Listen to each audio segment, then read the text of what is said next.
Soy uno de los tantos que ha aprovechado más o menos esta oportunidad o este desastre para llegar aquí.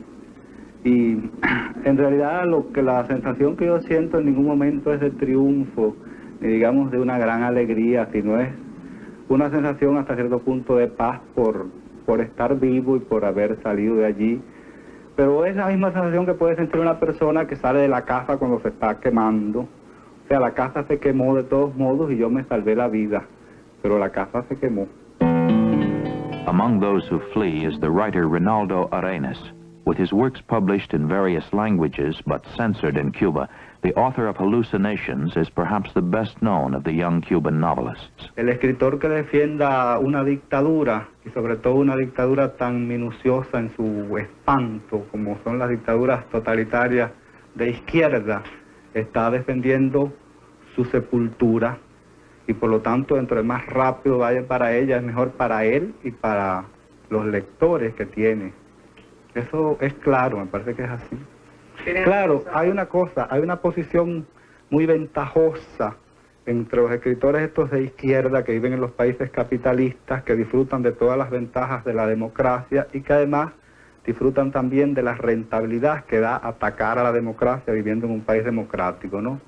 Esos escritores quizás, si vivieran en un país comunista y no pudieran salir de él, entonces cambiarían quizás su manera de pensar. Y además de eso no podrían escribir nada. O sea que hasta cierto punto para nosotros que padecimos todo aquello es indignante que un señor que goza de todas las seguridades que da la democracia se complazca en atacarla y además se enriquezca atacándola. Yo propongo que toda esa gente sencillamente se marchen, si es que aman tanto los países socialistas, para allá, donde hacen falta brazos en este momento que todo el mundo está tratando de salir huyendo de allí, para cortar caño, para redactar las notas de Granma o para hacer cualquier tarea que allí le ordenen, porque ahí las tareas se ordenan. Yo creo que lo más odioso que se padece allí es precisamente la impotencia ante la injusticia. Eso me parece que es lo más odioso que se padece allí. O sea, no vamos a pensar que en cualquier lugar del mundo donde uno esté no hay injusticia, en cualquier lugar puede haberla, pero la posibilidad de señalarla ya es un consuelo. Eso es lo que me parece que es lo más odioso. O sea, allí todo el mundo tiene que hacer un papel, como lo hice yo, porque yo no soy ningún héroe, yo hice mi papelito también allí, y todo el mundo tiene que estar en una representación incesante. Yo creo que en cualquier lugar del mundo la gente quizás tenga que representar un papel, pero no convertirse en un actor permanente, hasta el punto que hay mucha gente no saben cuál es su rostro y cuál es su máscara, ¿no? Yo por suerte siempre tuve conciencia de que tenía una máscara puesta, pero que tenía un rostro, y fui de allá para salvar ese rostro.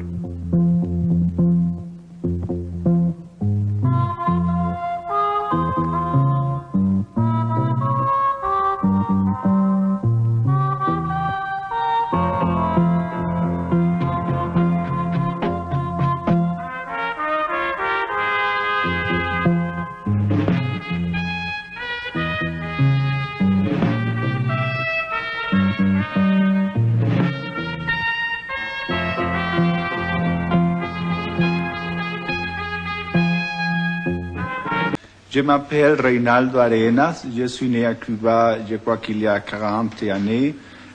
Ma famille et moi, ne sommes pas bourgeois, même petits bourgeois, nous sommes paysans, très pauvres paysans. Ma famille jamais, par exemple, a connu la ville, la cité. C'est-à-dire que nous sommes très pauvres avant la révolution. C'est pour ça que j'ai aidé à Castro dans la guérilla.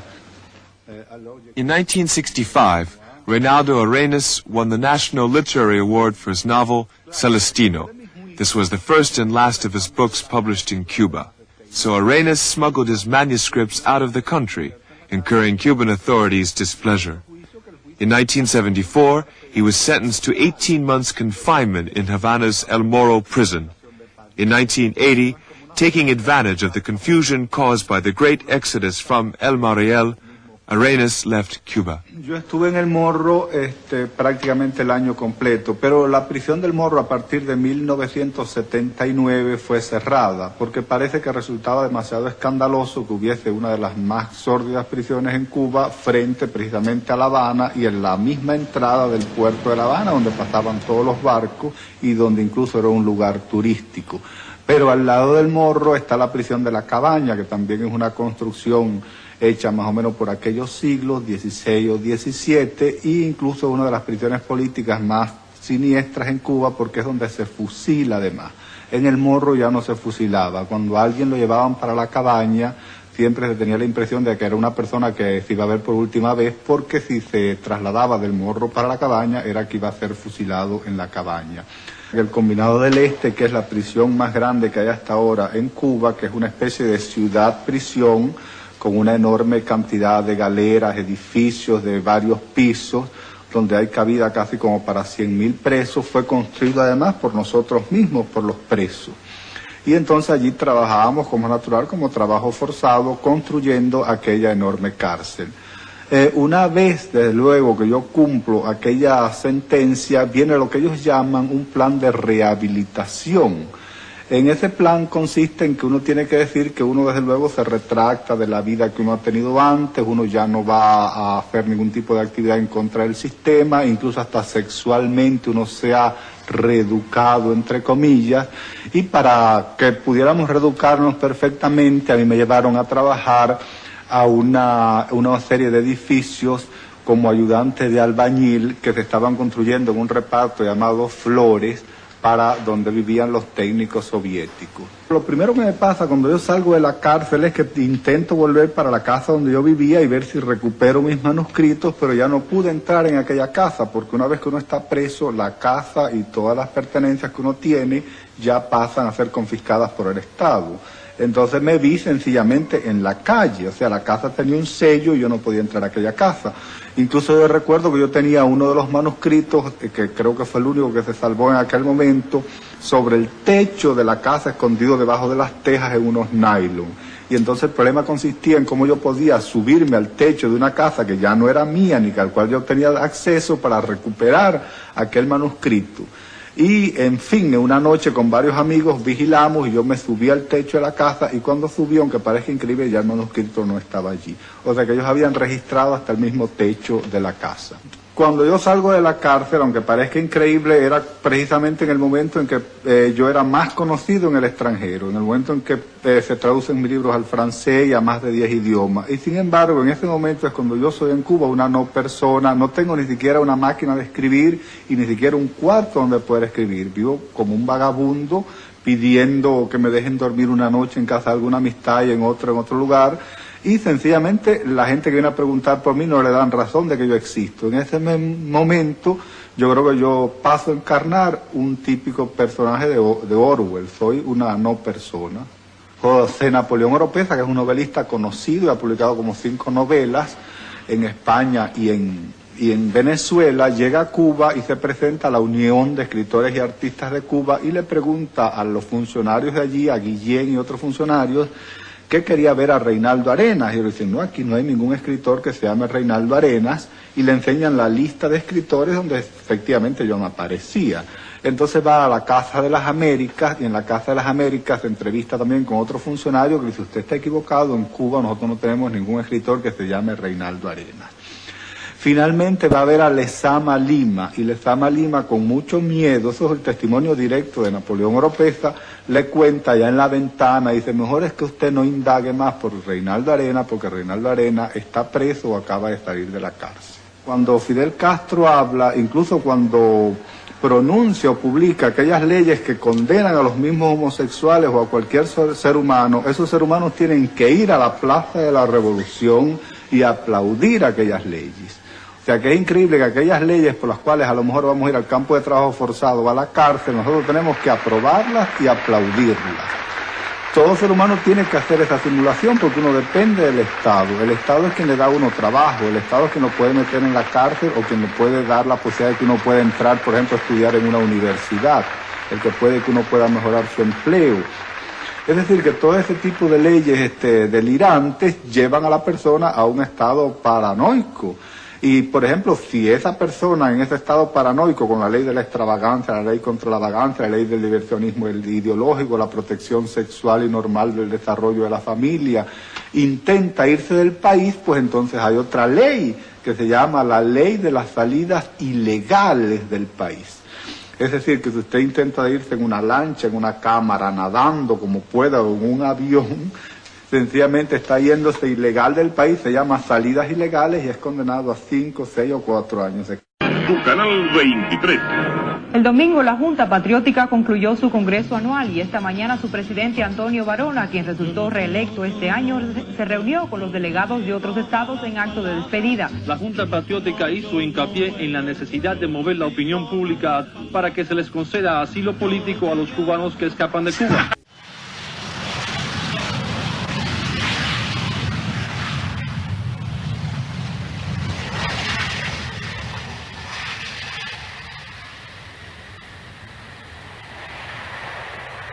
Yo aquí no tengo ninguna nacionalidad, es muy simpático, porque yo en Cuba era lo que se llamaba una no persona, es decir, alguien que no existía, no tenía trabajo, no tenía nada, lo único que tenía un carnet de identidad en blanco, y aquí el estatus que me has dado el Departamento de Justicia es el stateless, es decir, que yo desde el punto de vista legal no existo, estoy en el aire y no tengo ningún país.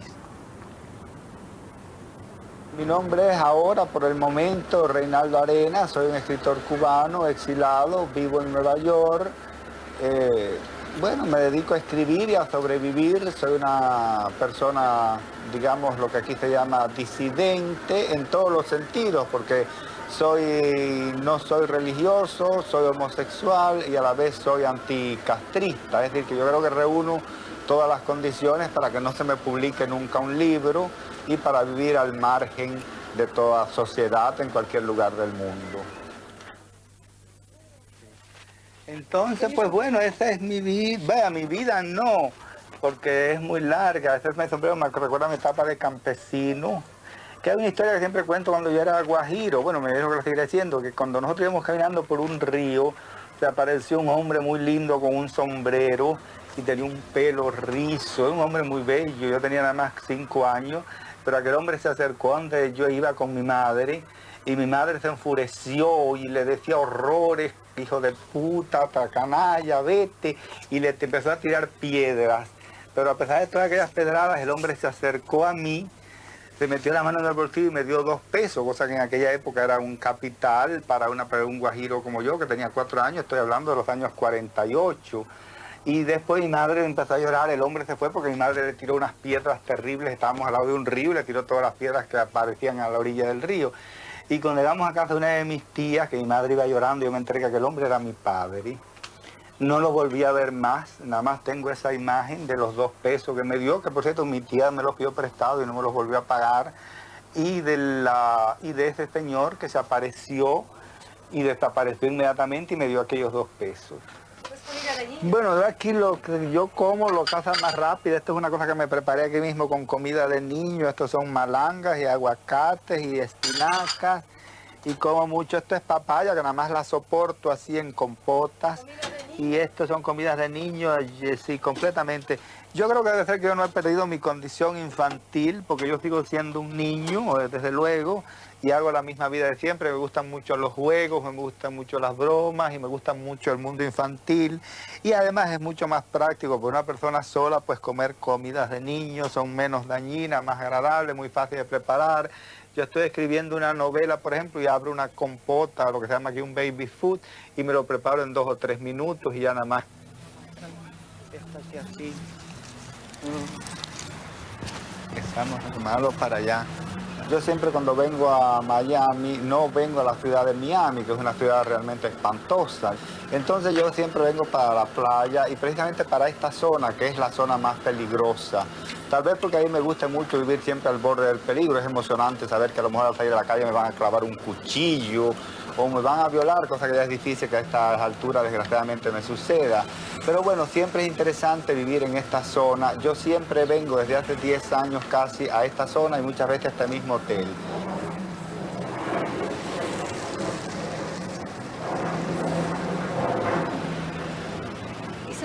publicado mucho. He escrito como unas 8 o 9 novelas ya publicadas y desde luego en Cuba solamente publiqué una, pero todas las demás se publicaron en el exterior. Ya en los años 70 la situación se hizo mucho más difícil para mí y para todos los escritores cubanos porque la persecución se institucionalizó. Vinieron una serie de leyes, se creó un organismo que se llama el CENDA, que es el Centro Nacional de Derechos de Autor, donde el autor en Cuba ya ni siquiera tenía derecho a su propiedad intelectual, sino que eso pertenecía a un organismo y la obra de uno era patrimonio nacional, se llamaba. Es decir, que un pintor, un cantante, un artista, un escritor no era dueño de su obra, sino el Estado. Yo desde luego seguí escribiendo y publicando mis novelas en el extranjero. En Cuba siempre me censuraron y no me los publicó porque mis libros nunca eran una oda al régimen, siempre tenían cierto sentido crítico del régimen y por lo tanto jamás me los publicaron.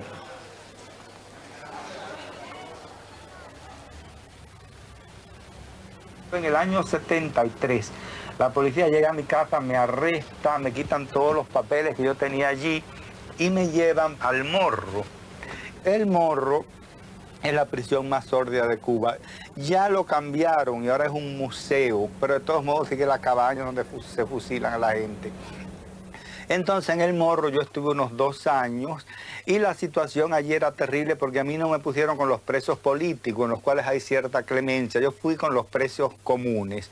Me lanzaron como un caso común, aunque evidentemente lo que aparecía en mi causa, además de la cosa homosexual y todo, era la cuestión de que había publicado una serie de libros en el extranjero, daban los detalles de los libros, que yo era un enemigo del régimen, bueno, todas las cosas más insólitas. Aparecía un enorme informe que había enviado la misma UNEA sobre mí. La misma gente que me daban palmaditas en el hombro, como Nicolás Guillén, era administrador de la UNEA, y todas las otras gentes, hicieron un informe terrible. Y allí en el Morro sobrevivir fue muy difícil, porque eran asesinos que se mataban por cualquier cosa. Y mi situación con aquellos asesinos fue difícil. Cuando ellos se enteraron que yo era escritor, me tomaron un cierto respeto, no porque respetaran la literatura, sino porque dijeron, ay, te necesitamos para que nos escribas cartas a nuestras mujeres o a nuestros amantes. Y entonces yo siempre era el escritor del Morro, que siempre le escribía a ellos, y más o menos sobreviví en ese tiempo.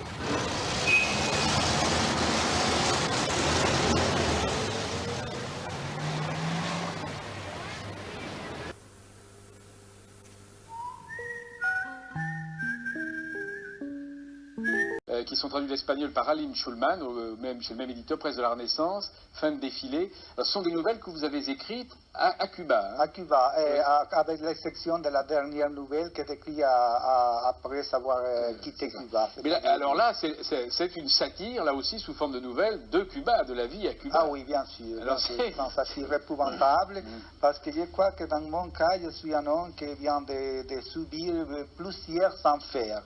Pas une seule, oui. Beaucoup. Par exemple, l'enfer quand je suis un enfant, un paysan, avec une situation si misérable, si pauvre, il faut travailler très dur pour survivre dans l'année 45, 48 par exemple. Après, je suis guerrillero avec Fidel Castro dans la Sierra Maestra. C'est une situation très difficile parce qu'on risque peut-être d'avoir tué pour les soldats de Batista. Et après, une fois que Fidel Castro a le pouvoir, j'ai devenu un prisonnier de Castro aussi. Oui. C'est-à-dire, je crois que c'est sans de l'humeur, pour se manquer de presque tout, que j'ai subi tout ça. Et vous cherchez la porte? Et dans ce moment, j'ai cherché la porte, j'insiste, vraiment à la chercher. Et l'avez-vous trouvé? Non, je ne la trouvais pas. Vous ne la trouverez jamais. Mais la porte, pour moi, c'est les pages blanches. C'est cette sorte de pages blanches que j'ai écrites, c'est pour moi l'écriture. C'est pour ça qu'il m'intéresse beaucoup la machine écrite.